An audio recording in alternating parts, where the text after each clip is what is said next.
iqbal bakmadı. Abdülkerim Behmen. Biz Türkmene hiç vakt iqbal bakmadı. Çırağımızı hiç alamımız yakmadı.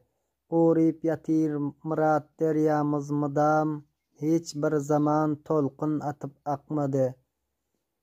Dil alalık ılımsızlık Türkmene hiç bir vakta adam adın takmadı.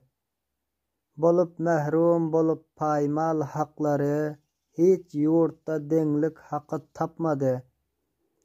Ilım okuyup hiçbir Türkmen cahanda ozgun yolun iladına açmadı. Tapıp kemal tapıp pazıl dünyada hiçbir Türkmen paydı pazıl saçmadı. Ömürlerini nakamlikte geçirip hiç zamanda ağzı bala batmadı. Hiçbir zaman Türkmenlerden hiç kişi cevan mertlik kapısını açmadı. Kadir verip cahan hiçbir Türkmenin yakasına medal nişan takmadı. Türkmenistan ya da Türkmen sehrası azatlığına büyük rehber tapmadı. Bu il ötte horluk bilen cahandan bilsen Behmen ona devran bakmadı.